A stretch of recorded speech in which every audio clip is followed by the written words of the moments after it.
നിസാമി സ്ട്രീറ്റിലാണ് ഞാനിപ്പോൾ ഉള്ളത്. ബാക്കുവിലെ ഏറ്റവും പ്രധാനപ്പെട്ട ആകർഷണങ്ങളിലൊന്നാണ് ഈ ഒരു സ്ട്രീറ്റ്.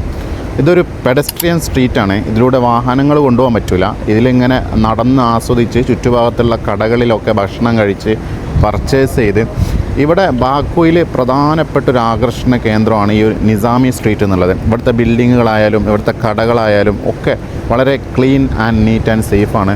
ഇവിടെ നൈറ്റ് ലൈഫ് ആക്റ്റീവാണ്, ഡേ ലൈഫും ആക്റ്റീവാണ്. ഇവിടുത്തെ ബിൽഡിങ്ങൊക്കെ നമുക്ക് കണ്ടാൽ മനസ്സിലാവും ഒരു ഇംഗ്ലണ്ട് ടച്ചുള്ള ബിൽഡിങ്ങുകളാണ് നമുക്കിവിടെ കാണാൻ കഴിയുക. നിസാമി ഗഞ്ചവി എന്നൊരു അസർബൈജാനിയൻ പോയറ്റിൻ്റെ പേരിലാണ് ഈ നിസാമി സ്ട്രീറ്റ് അറിയപ്പെടുന്നത് കേട്ടോ. ലൈല മജ്നൂൻ്റെ തീം ഉണ്ടല്ലോ, ആ ഒരു തീം പേർഷ്യൻ, തുർക്കിഷ്, ഇന്ത്യക്ക് ലാംഗ്വേജിലേക്ക് പകർന്നു കൊടുക്കുന്നത് നിസാമി ഗഞ്ചവി എന്ന ഈ ഒരു കവിയുടെ കവിതയിലൂടെയാണ്. 1000 വർഷം പഴക്കമുള്ളൊരു പള്ളിയാണ് ഈ കാണുന്നത്. ഇതതിൻ്റെ മിനാറാണ്, പക്ഷേ ഇത് അടച്ചിട്ടിരിക്കുകയാണ്. ബാക്കുവിലെ തന്നെയാണിത്. അസർബൈജാനിൽ വന്നപ്പോൾ എനിക്ക് പോസിറ്റീവായി തോന്നിയ കാര്യം, ഇവിടെ ടാക്സി ഡ്രൈവർ ആണെങ്കിലും ട്രിപ്പ് ഗൈഡുമാരാണെങ്കിലും ഒരു പ്രാവശ്യം വേണോ ചോദിക്കും, മാക്സിമം 2 പ്രാവശ്യം നോ എന്ന് പറഞ്ഞാൽ ഹാവ് എ നൈസ് ഡേ, ചിരിച്ച് പോവും.